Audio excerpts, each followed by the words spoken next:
হরে কৃষ্ণ। আজ 20 মার্চ 2024 ও 6ই চৈত্র 1430 বুধবার আমলকি একাদশী। এই আমলকি একাদশীর দিন আমি শ্রীমদ্ ভাগবতম পাঠ করছি। আজ আমি পাঠ করছি শ্রীমদ্ ভাগবতমের দ্বিতীয় স্কন্দ 8ম অধ্যায় মহারাজ পরীক্ষিতের প্রশ্নের শ্লোক 4, 5 ও 6।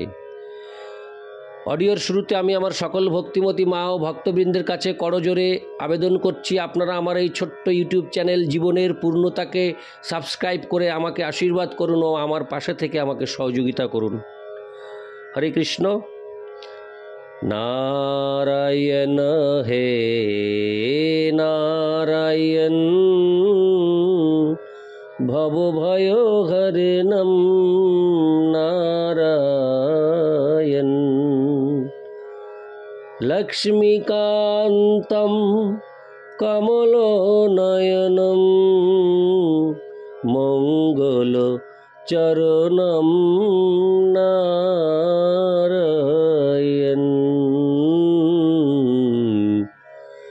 নারায়ণ হে নারায়ণ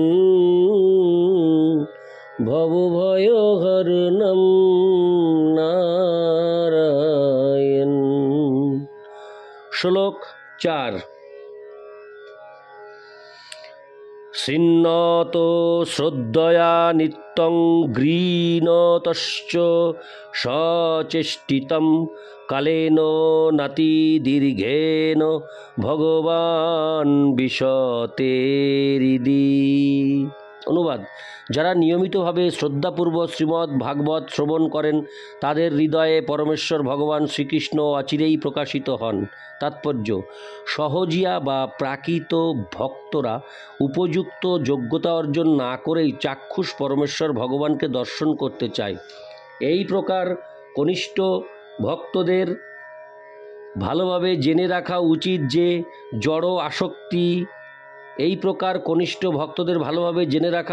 যে জড় আসক্তি এবং ভগবত দর্শন সম্পূর্ণরূপে বিপরীত ধর্মী। এমন নয় যে পেশাদারী ভাগবত পাঠকেরা কোনো যান্ত্রিক উপায়ে জড়বাদী মিছা ভক্তদের হয়ে সেই কাজটি সম্পাদন করতে পারবে। এই বিষয়ে পেশাদারী মানুষেরা সম্পূর্ণ অক্ষম, কেননা তাদের না আছে আত্মতত্ত্ব জ্ঞান আর না আছে শ্রোতাদের ভববন্ধন মোচনের অভিপ্রায়। তাদের একমাত্র উদ্দেশ্য ভাগবত পাঠ করার মাধ্যমে কিছু অর্থ উপার্জন করে তাদের পরিবার প্রতিপালন করা এবং কিছু জড় সুবিধা অর্জন করা। পরীক্ষিত মহারাজের আয়ু ছিল মাত্র 7 দিন, কিন্তু অন্যদের জন্য পরীক্ষিত মহারাজ স্বয়ং অনুমোদন করেছেন যে তারা যেন নিরন্তর নিত্যম ঐকান্তিক ভক্তি সহকারে শ্রীমদ্ ভাগবত শ্রবণ করে। তার ফলে অচিরেই হৃদয়ের অভ্যন্তরে পরমেশ্বর ভগবান শ্রীকৃষ্ণকে দর্শন করা সম্ভব হবে। মিছা ভক্তরা জড় বিষয়ের প্রতি অনাসক্ত হয়ে নিয়মিতভাবে শ্রীমদ্ ভাগবত শ্রবণ করার কোনো রকম প্রয়াস না করেই কিন্তু খেয়াল খুশি মতো ভগবানকে দর্শন করতে অত্যন্ত আগ্রহী। পরীক্ষিত মহারাজের মতো মহাজন, যিনি শ্রীমদ্ ভাগবত শ্রবণ করার মাধ্যমে প্রকৃতই লাভবান হয়েছিলেন, কখনো এই প্রকার পন্থা অনুমোদন করেননি। ইতি শ্লোক 4। শ্লোক 5। হরে কৃষ্ণ। শ্লোক 5। প্রবিষ্ট কর্ণরন্ধ্রেণ শনং ভাব সররুহম ধুনতি সমলং কৃষ্ণ সলিলস্য যথা শরৎ। 5। অনুবাদ। শ্লোক 5-এর অনুবাদ: পরমাত্মা পরমেশ্বর ভগবান শ্রীকৃষ্ণের শব্দরূপী অবতার অর্থাৎ শ্রীমদ্ ভাগবত স্বরূপ সিদ্ধ ভক্তের হৃদয়ে প্রবেশ করে ভাবরূপ কমলাসনে অধিষ্ঠিত হয় এবং কাম ক্রোধ লোভ আদি জড়জাগতিক আসক্তি প্রসূত সমস্ত মলিনতাকে বিদূরিত করে। ঠিক যেমন শরৎ ঋতুর আগমনে কর্দমাক্ত জলাশয়ের মলিনতা সম্পূর্ণভাবে বিনষ্ট হয়ে যায়।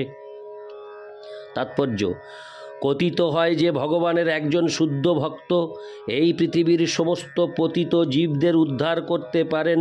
তাই যারা প্রকৃতই নারদ মুনি অথবা সুখদেব গোস্বামীর মতো শুদ্ধ ভক্তের বিশ্বাসভাজন হয়েছেন এবং তার গুরুদেবের শক্তিতে আবিষ্ট হয়েছেন, ঠিক যেমন নারদ মুনি ব্রহ্মাজি কর্তৃক হয়েছিলেন, তিনি যে কেবল নিজেকেই মায়ার বন্ধন থেকে মুক্ত করতে পারেন তা নয়, তিনি তার বিশুদ্ধ এবং শক্তিসম্পন্ন ভক্তির প্রভাবে সমগ্র জগৎ উদ্ধার করতে পারেন। এখানে যে কর্দমাক্ত জলাশয়ে শরৎ ঋতুর বর্ষণের উপমা দেওয়া হয়েছে তা অত্যন্ত উপযুক্ত হয়েছে। বর্ষার সময় নদীর জল কর্দমাক্ত হয়ে যায়, কিন্তু শরৎকালে যখন অল্প বর্ষা হয় তখন সারা পৃথিবীর সমস্ত কর্দমাক্ত জল তৎক্ষণাৎ পরিষ্কার হয়ে যায়। রাসায়নিক পদার্থের প্রয়োগের ফলে শহরের জল সরবরাহকারী জলাধারের জল পরিষ্কার হতে পারে, কিন্তু এই প্রকার ক্ষুদ্র প্রচেষ্টার দ্বারা নদীগুলির জল পরিষ্কার করা কখনোই সম্ভব নয়। ভগবানের শুদ্ধ ভক্ত যে কেবল নিজেকেই উদ্ধার করতে সক্ষম তাই নয়, অন্য আর যারা তার সান্নিধ্যে আসেন তাদেরও উদ্ধার করতে সক্ষম। পক্ষান্তরে বলা যায়, অন্যান্য প্রক্রিয়ার দ্বারা, যেমন জ্ঞান মার্গে অথবা যৌগিক কসরতের দ্বারা কেবল নিজের হৃদয় নির্মল করা যায়, কিন্তু ভগবত ভক্তি এতই শক্তিশালী যে একজন শুদ্ধ শক্তাবিষ্ট ভক্ত সারা পৃথিবীর মানুষের হৃদয় নির্মল করতে পারেন। নারদ মুনি, সুখদেব গোস্বামী, শ্রী চৈতন্য মহাপ্রভু, ষড় গোস্বামীগণ এবং পরবর্তীকালে শিল ভক্তিবিনোদ ঠাকুর এবং শ্রীমদ্ ভক্তি সিদ্ধান্ত সরস্বতী ঠাকুর প্রমুখ তাদের শক্তাবিষ্ট ভক্তির দ্বারা সকলকে উদ্ধার করতে পারেন। ঐকান্তিকভাবে শ্রীমদ্ ভাগবত শ্রবণ করার ফলে দাস্য, সখ্য, বাৎসল্য অথবা মধুর রসে ভগবানের সঙ্গে স্বরূপগত সম্পর্ক উপলব্ধি করা যায় এবং এই প্রকার স্বরূপ উপলব্ধির ফলে জীব তৎক্ষণাৎ ভগবানের অপ্রাকৃত প্রেমময়ী সেবায় যুক্ত হয়। নারদ মুনির মতো সমস্ত শুদ্ধ ভক্তেরা কেবল স্বরূপ সিদ্ধ জীবই নন, তারা তাদের পারমার্থিক আবেগের প্রভাবে স্বতঃস্ফূর্তভাবে ভগবানের বাণীর প্রচার কার্যে যুক্ত হন এবং তার ফলে জড় জগতের বন্ধনে আবদ্ধ বহু হীন জীবদের উদ্ধার করেন। তারা এই প্রকার শক্তিসম্পন্ন কেননা তারা ঐকান্তিক নিষ্ঠা সহকারে নিয়মিতভাবে শ্রীমদ্ ভাগবতের তত্ত্ব শ্রবণ করেন এবং আরাধনা করেন। এই কার্যকলাপের প্রভাবে হৃদয়ের অন্তঃস্থলে বিরাজমান পরমেশ্বর ভগবানের ব্যক্তিগত প্রচেষ্টায় কাম, ক্রোধ আদি মল বিদূরিত হয়। হরে কৃষ্ণ। বিদূরিত হয়। ভগবান সর্বদাই জীবের হৃদয়ে বিরাজ করেন, কিন্তু ভক্তির দ্বারা তিনি প্রকাশিত হন। জ্ঞানের অনুশীলন বা যোগের অভ্যাস সাময়িকভাবে অনুশীলনকারীর হৃদয় নির্মল করতে পারে, কিন্তু তার রাসায়নিক প্রক্রিয়ার মাধ্যমে অল্প পরিমাণে স্থির জল পরিষ্কার করার মতো। এইভাবে পরিষ্কৃত জলে জলরাশি তলদেশে থিতিয়ে পড়ার ফলে সাময়িকভাবে পরিষ্কৃত হতে পারে, কিন্তু অল্প ক্ষোভিত হলেই পুনরায় সেই মল জলে মিশ্রিত হওয়ার জন্য কর্দমাক্ত হয়ে যায়। হৃদয়কে চিরতরে নির্মল করার একমাত্র পন্থা ভগবদ ভক্তি, আর অন্য সমস্ত পন্থা সাময়িকভাবে কার্যকারী হতে পারে, কিন্তু চিত্ত বিক্ষুব্ধ হওয়ার ফলে তা পুনরায় কলুষিত হয়ে পড়ার সম্ভাবনা থাকে।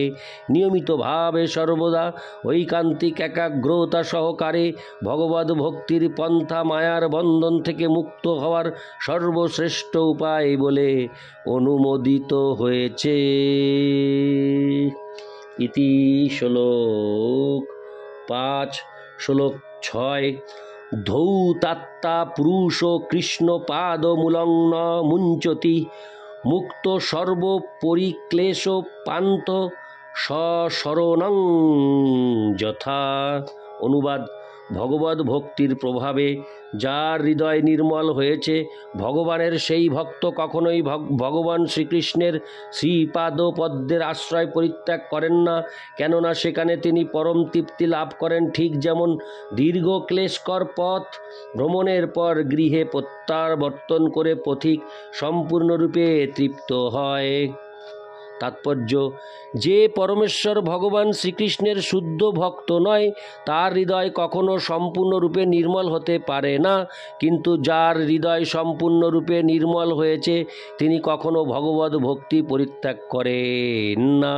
ব্রহ্মাজি যেমন নারদকে শ্রীমদ্ ভাগবতের বাণী প্রচার করার আদেশ দিয়েছিলেন, সেই রকম প্রচার কার্য সম্পাদন করতে গিয়ে ভগবানের প্রতিনিধিরাও কখনো কখনো প্রচার করার সময় নানা রকম তথাকথিত অসুবিধার সম্মুখীন হন। নিত্যানন্দ প্রভু যখন দুটি অত্যন্ত অধঃপতিত জীব জগাই এবং মাদাইকে উদ্ধার করেছিলেন তখন তাকে এই প্রকার অসুবিধার সম্মুখীন হতে হয়েছিল। তেমনি যিশু খ্রিস্টকে ভগবদ্গীদেশীরা ক্রুশবিদ্ধ করেছিল, কিন্তু ভগবানের বাণী প্রচারের উদ্দেশ্যে ভগবত ভক্ত এই প্রকার দুঃখ কষ্টকে আনন্দের সঙ্গে বরণ করে নেন। আপাত দৃষ্টিতে এই সমস্ত দুঃখ দুর্দশা অত্যন্ত কঠোর হলেও ভগবত ভক্ত তার মাধ্যমে অপ্রাকৃত আনন্দ আস্বাদন করেন, কেননা তার সেই কার্যকলাপে ভগবান সন্তুষ্ট হন। প্রহ্লাদ মহারাজকে অসীম দুঃখ কষ্ট ভোগ করতে হয়েছিল, কিন্তু তিনি কখনো ভগবানের শ্রীপাদপদ্মের কথা ভুলে যাননি। তার কারণ হচ্ছে যে ভগবানের শুদ্ধ ভক্তের হৃদয় এতই নির্মল যে তিনি কখনো কোনো অবস্থাতেই পরমেশ্বর ভগবান শ্রীকৃষ্ণের আশ্রয় ত্যাগ করতে পারেন না। ভগবানের প্রতি ভক্তের সেবায় কোনো রকম ব্যক্তিগত স্বার্থ থাকে না। জ্ঞানীর জ্ঞান আহরণের পন্থা অথবা যোগীর দৈহিক কসরত অনুশীলনকারীরা চরমে সেগুলি পরিত্যাগ করে। কিন্তু ভগবত ভক্ত কখনো ভগবানের সেবা পরিত্যাগ করতে পারেন না, কেননা তিনি তার গুরুদেব কর্তৃক আদিষ্ট হয়েছেন। নারদ এবং নিত্যানন্দ প্রভুর মতো শুদ্ধ ভক্তেরা তাদের গুরুদেবের আদেশকে তাদের প্রাণের থেকেও অধিক বলে মনে করেন। ভবিষ্যতে তাদের জীবনে কী হবে তা নিয়ে তারা কখনো কোনো রকম চিন্তা করেন না, যেহেতু সেই আদেশ আসছে উচ্চতর অধ্যক্ষের কাছ থেকে, পরমেশ্বর ভগবানের প্রতিনিধির কাছ থেকে বা স্বয়ং ভগবান থেকে, তাই তারা অত্যন্ত নিষ্ঠা সহকারে তা গ্রহণ করেন। এখানে যে দৃষ্টান্তটি দেওয়া হয়েছে তা অত্যন্ত উপযুক্ত। পথিক ধন উপার্জনের জন্য গৃহত্যাগ করে যখন দূরদেশে গমন করে তখন তাকে অরণ্যে, সাগরে অথবা পর্বত শিখরে অবশ্যই নানা রকম ক্লেশ স্বীকার করতে হয়, কিন্তু সে যখন প্রবাস থেকে তার গৃহে প্রত্যাবর্তন করে এবং তার আত্মীয় স্বজনদের স্নেহপ্রাপ্ত হয় তখন সে তার সমস্ত পথ শ্রমের কথা ভুলে যায়। ভগবানের শুদ্ধ ভক্ত ভগবানের সঙ্গে আত্মীয়তার সম্পর্কে সম্পর্কিত এবং তাই ভগবানের সঙ্গে পূর্ণ প্রেমের বন্ধনে আবদ্ধ হয়ে তিনি অবিচলিতভাবে তার কর্তব্য সম্পাদন করেন। ইতি শ্লোক 6। নারায়ণ হে নারায়ণ ভবভয়হরণম নারায়ণ। হরে কৃষ্ণ কৃষ্ণ কৃষ্ণ হরে হরে, হরে রাম রাম রাম হরে হরে। জয় রাধে রাধে।